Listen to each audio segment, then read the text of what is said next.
Bien, bonjour à toutes et à tous, bienvenue dans cette magnifique salle ici à la Cité internationale universitaire de Paris.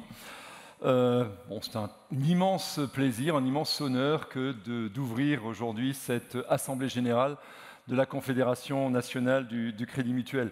Elle a démarré tout à l'heure avec les belles présentations qui ont été faites sur l'ensemble de vos fédérations. Merci à chacune et à chacun d'entre vous d'avoir contribué à cela. Donc c'est ma première Assemblée générale en tant que président du Crédit Mutuel. Exactement 20 ans après avoir pour la première fois participé à cette Assemblée générale, elle était à l'époque présidée par le président Étienne Flimelin, et j'étais à ce moment-là jeune directeur général du Crédit Mutuel Île-de-France. Donc ça fait plaisir de se souvenir de ça. Puis maintenant, je suis dans cette fonction. Et je suis dans cette fonction et je tiens d'abord à renouveler mes remerciements aux présidentes, à la présidente et au président des fédérations qui, le 4 avril dernier, m'ont fait l'honneur, m'ont également fait porter cette responsabilité d'être président aujourd'hui de la Confédération nationale du Crédit Mutuel. Je veux également dire un mot chaleureux à Nicolas, même s'il ne nous entend pas pour l'instant, Nicolas Terry, qui a fait le choix de quitter ses fonctions le 5 avril dernier. Je remercie toutes les femmes et les hommes, salariés et élus qui font la force du Crédit Mutuel, une dynamique du mouvement exceptionnelle au service d'abord du développement des territoires, au service de l'ensemble de nos sociétaires et également au service d'une performance durable. Et je rappelle que la qualité de la relation client que nous entretenons avec nos sociétaires et clients a été récompensée une nouvelle fois cette année par le podium de la relation client. Et puis, parce qu'ils sont très nombreux dans la salle, des mots tout particuliers de bienvenue, mais aussi de remerciements aux équipes de la Confédération nationale du Crédit Mutuel, notre organe central, qui est le pivot de notre groupe. D'abord, bien entendu, la direction générale, Isabelle Ferrand, Priscille Serrazzi, elles se sont mis aux deux extrêmes de la salle pour que je sois obligé de bien tourner la tête, et Emmanuel Revolon, toute l'équipe du comité de direction qui est également là, et vraiment tous les salariés, et j'aurai là aussi l'occasion de revenir dessus tout à l'heure, mais je veux leur dire d'ores et déjà un merci très chaleureux.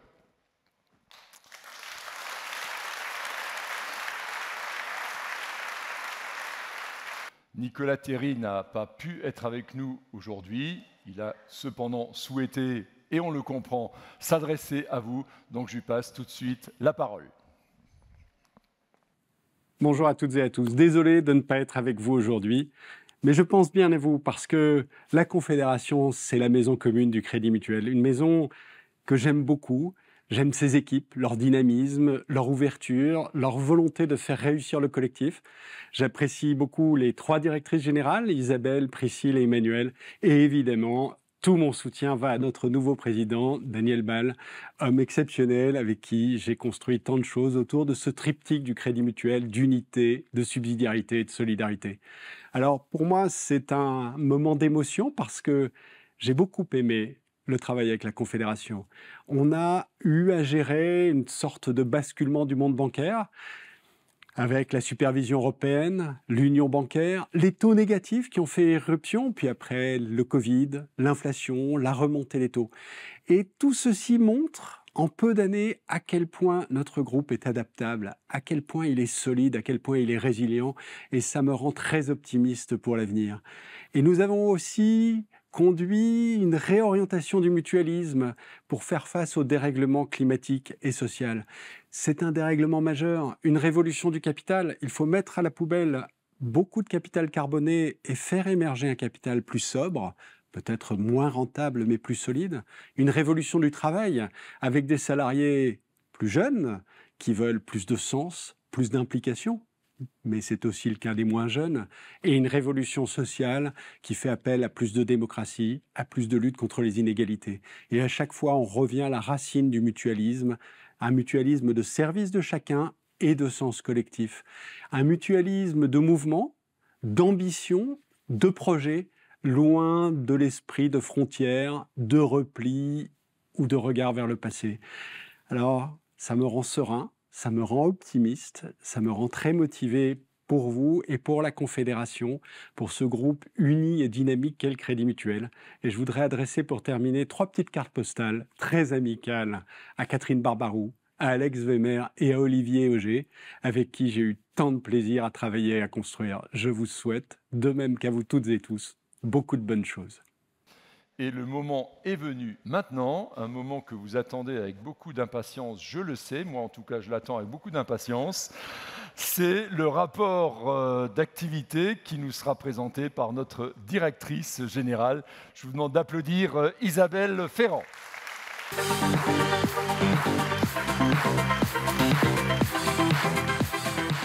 Bonjour à toutes et à tous. Daniel et moi sommes vraiment très heureux de vous accueillir ici, à la Cité internationale universitaire de Paris, pour cette Assemblée générale 2024 de la Confédération. Vous vous souvenez, l'année dernière, au même moment, même période, j'étais seule à la direction générale. Maintenant, nous sommes 3. Et donc j'aimerais bien que mes complices, mes 2 complices, se lèvent afin que vous puissiez mieux les identifier pour les personnes qui ne les connaissent pas. J'ai nommé Priscille Zeratsky, directrice générale adjointe.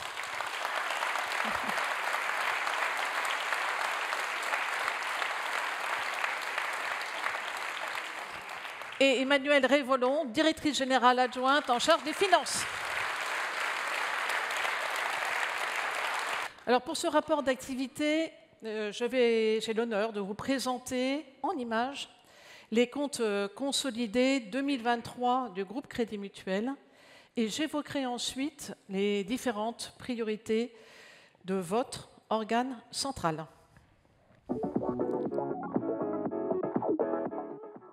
Les dépôts et crédits, composantes essentielles de notre bilan, ont bénéficié d'une dynamique commerciale plus importante que celle de nos concurrents. Nous avons réussi ainsi à gagner 0,46 points de part de marché pour les dépôts et 0,6 points sur les crédits. Regardons de plus près. L'encours des crédits a poursuivi sa croissance dans tous les compartiments de l'activité, avec 2 catégories phares, habitat plus 4,3 et équipement plus 5,5%. L'encours total d'épargne, composé d'une part des dépôts et d'autre part de l'épargne financière hors bilan, connaît également une belle progression de près de 6%. L'accroissement des dépôts s'élève à 5%. Comme en 2022, dans le contexte de hausse des taux, les comptes courants créditeurs ont été réorientés progressivement vers des produits d'épargne plus rémunérateurs, livrets réglementés pour les particuliers et comptes à terme pour les professionnels et les entreprises. Enfin, l'épargne financière hors bilan, qui comprend l'assurance vie, progresse également fortement de 6,7%. Arrêtons-nous quelques instants sur le produit net bancaire. La forte hausse des taux d'intérêt aurait pu avoir un impact plus important sur notre produit net bancaire. Mais il a très bien résisté, réussissant même à progresser très légèrement de 0,5%. La variation sur un an de chacun de ces 4 composants repris sur ce graphique nous permet de visualiser l'origine de la progression de notre chiffre d'affaires. Concentrons-nous sur les 2 principales sources. La première, la marge nette d'intérêt, progresse de 2,8%, et ce, malgré la fin du dispositif d'accompagnement par la Banque centrale européenne pour les établissements de crédit. Comme l'année dernière, la hausse des taux a favorisé les opérations interbancaires à taux variables. Mais nous devrons attendre encore un peu plus pour qu'elle porte ses fruits sur les opérations avec la clientèle, soit en 2025 selon les prévisions. La seconde forte variation provient des autres produits nets, y compris l'assurance, qui diminue de 247 millions d'euros. Le secteur assurance, qui constitue la plus grande part des autres produits nets, 50%, a souffert en 2024 de 2 événements: la hausse de la sinistralité et l'implémentation de la nouvelle norme comptable assurance. Cette nouvelle norme ne peut pas être passée sous silence car vous allez devoir approuver les comptes. Qu'est-ce qu'elle induit? L'évaluation des contrats d'assurance repose sur le concept de juste valeur, basé sur un calcul complexe que je n'évoquerai pas ici. Mais par contre, je peux vous dire que les primes perçues ne sont plus comptabilisées en tant que telles en compte de résultat et que, par ailleurs, la grande majorité des frais généraux de l'assurance, soit 2 milliards d'euros, ne figurent plus dans cette rubrique et sont déduits du produit net bancaire. Ce reclassement permet un gain technique du coefficient d'exploitation de 4 points. Par ailleurs, deux effets principaux expliquent la progression de 5,6% des frais généraux. Une politique volontariste d'accompagnement des salariés avec des charges de personnel qui augmentent de 5,1%, sous plusieurs effets, dont notamment une croissance de 1,3% des effectifs et des versements de primes ainsi que des augmentations. Nous avons également des engagements sociétaux qui représentent un montant de 73 millions d'euros.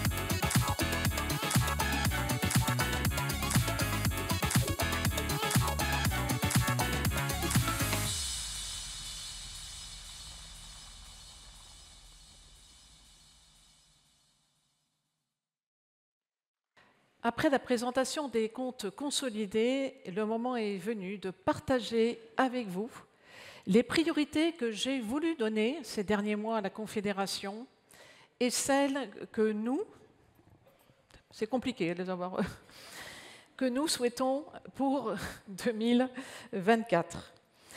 Ces priorités suivent toutes un fil rouge: la transmission de nos valeurs mutualistes. J'évoquerai aujourd'hui deux valeurs clés du mutualisme. La première, être utile. Être utile pour la Confédération, cela veut dire apporter constamment de la valeur ajoutée en complémentarité des groupes régionaux. Et ce, dans le respect de deux principes: autonomie, subsidiarité. La seconde valeur, agir sur le long terme. N'étant pas un groupe capitalistique, nous ne jouons pas dans la même échelle de temps que les autres groupes bancaires. C'est un atout majeur. Mais entrons un peu plus dans le détail. Apporter de la valeur ajoutée. La Confédération se doit d'être utile à l'ensemble des fédérations, comme les caisses locales le sont pour leurs sociétaires. Notre objectif est que l'organe central permette au groupe Crédit Mutuel d'être le plus efficient possible dans ses domaines de prédilection. Je prendrai deux exemples d'actions récentes que nous avons menées. La première, nous avons mis sur pied une nouvelle gestion de la gouvernance, nouvelle gouvernance de la gestion des risques. Autre exemple, le plan d'audit pluriannuel. Il est désormais défini au niveau du groupe. La cartographie des risques a permis d'analyser et de déterminer des priorités communes. Et ce travail a ensuite permis de lancer des missions d'inspection sur une base beaucoup plus concertée. Le cœur des missions de l'organe central, c'est vous. Les relations fondées sur une communication fluide et une totale confiance sont indispensables pour que ce cœur batte. Le mutualisme, c'est sa force, la capacité et le pouvoir de se projeter sur le long terme. À la Confédération, notre projection à long terme est jalonnée par trois grandes balises. La première, la défense de notre modèle mutualiste. La seconde, avoir une vision prospective des marchés. Et la troisième, bénéficier de prévisions comptables et prudentielles. En conclusion, je voulais juste vous dire que c'est un réel honneur pour moi de représenter une confédération renouvelée. Elle sera encore plus engagée à vos côtés pour permettre au modèle du crédit mutuel de perdurer et de se développer. Nous devons faire face à de nombreux défis, mais ne vous inquiétez pas, nous allons les relever. Puisqu'il nous a paru intéressant de faire intervenir Nina Schindler, qui va illustrer les actions de lobbying européen. Donc, comme Isabelle le précisait, vous êtes directrice générale de l'EACB. Première question, peut-être pour planter le décor, quelle est la spécificité des banques coopératives en Europe? Est-ce qu'il y en a une versus le reste du monde? Les particularités et l'importance des banques coopératives sont trop souvent méconnues. Pourtant, les poids en Europe, c'est conséquent et elles sont appréciées du public. Quels sont ces traits communs sur lesquels vous, l'EACB, vous appuyez pour mieux nous défendre? La promotion des intérêts des membres est le but principal et les points de départ.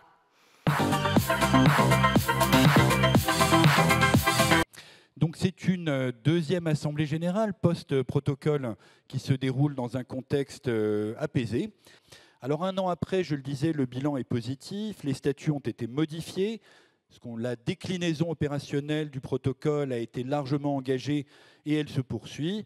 L'ensemble des groupes régionaux, y compris le nôtre, voilà, participent pleinement aux instances et d'une manière générale, les relations sont empreintes d'écoute et de collaboration. Deuxième point, donc un environnement réglementaire et de supervision porteur de danger. On le sait tous, on l'a dit, je ne veux pas être alarmiste, mais quand même rappeler ce contexte-là. Donc le sujet principal est celui des relations avec notre superviseur, la Banque centrale européenne, et les inquiétudes réelles que nous pouvons avoir par rapport à la façon dont elle joue son rôle, dont elle accroît la pression sur les banques, et peut-être singulièrement sur les banques coopératives, et en tout cas sur le crédit mutuel. On se bat bec et ongle en tous les cas pour préserver notre modèle, y compris concernant les caisses locales. D'abord parce que c'est notre identité, et puis ensuite ça donne des bons résultats, ça marche. Et on a d'excellents ratios. Le crédit mutuel au sens groupe est parmi les grandes banques européennes la mieux capitalisée.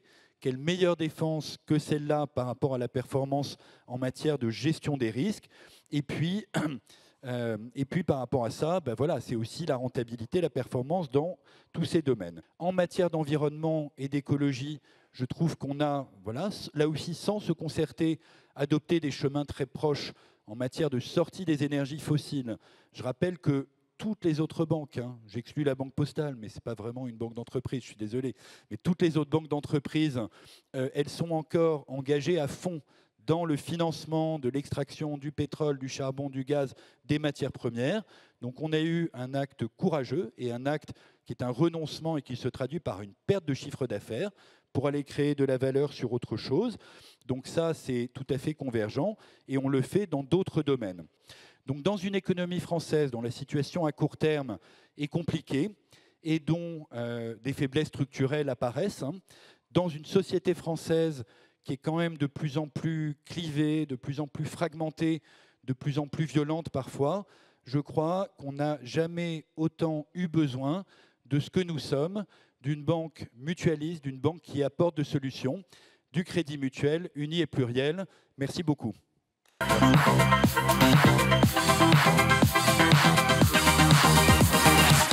Cet AG, je l'ai déjà dit, est une première pour moi en tant que président du Crédit Mutuel. Je remercie encore toutes celles et tous ceux qui m'ont apporté leur soutien et qui continuent à m'apporter leur soutien, et je souhaite que ça continue ainsi pendant la durée de mon mandat.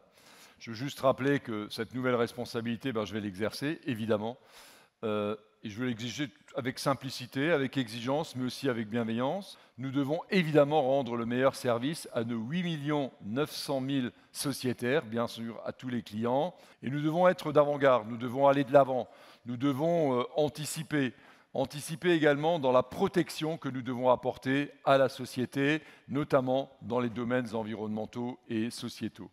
Nous sommes vraiment la banque coopérative et mutualiste par excellence. Nous ne sommes pas un groupe standard. La Confédération est bien sûr notre organe central et nous devons, à tous les niveaux, les appuyer la Confédération. C'est quand même important que le Président le rappelle. Et je crois que l'ensemble des groupes sont aujourd'hui parfaitement conscients de cette dimension. Je reprends cette citation de Jacques Delors que vous avez à l'écran. L'Europe, c'est la concurrence qui stimule, la coopération qui rapproche et la solidarité qui unit. C'est une fort belle définition et je dirais que ça peut également être la définition du mutualisme moderne que nous voulons incarner au Crédit Mutuel. Clairement, l'union bancaire se construit. Et évidemment, nous ne pouvons que soutenir cela et nous devons veiller et nous devons soutenir l'idée que l'industrie bancaire soit une fierté européenne. Mais cela veut aussi dire qu'il faut que nous ayons un langage de vérité. Il y a aussi le sujet des règles nouvelles qui s'appliquent et parmi ces règles, celles dites de Bâle IV. Bâle IV aura pour effet tout simplement de geler des fonds propres, donc des fonds propres qui ne pourront plus être utilisés au financement de l'économie et notamment à un défi fondamental que nous avons à relever aujourd'hui, qui est le défi de la révolution écologique et solidaire. Je tenais à dire ça, pour autant j'ai vraiment la conviction que notre avenir et notre développement sont intimement liés à une Europe forte, performante et innovante, et je crois en une Europe unie et plurielle, finalement à l'image du Crédit Mutuel. Et pour conclure, je voudrais juste redire avec force que le Crédit Mutuel se veut toujours plus fort par ses performances, toujours plus utile pour ses sociétaires et clients, toujours innovant et toujours à l'avant-garde. Le Crédit Mutuel est et doit rester un acteur majeur de la vie de l'ensemble de nos territoires et du progrès économique, du progrès social, du progrès sociétal dans toutes nos régions, dans notre pays. Le Crédit Mutuel est une institution forte qui a le pouvoir de faire changer la société, de construire un monde plus juste, un monde plus durable. Voilà, je compte sur vous toutes et tous, sur vos équipes d'élus, de salariés, pour poursuivre dans cet engagement, pour continuer à faire grandir ce groupe absolument extraordinaire qu'est le Crédit Mutuel, un Crédit Mutuel fort, uni et pluriel. Merci beaucoup.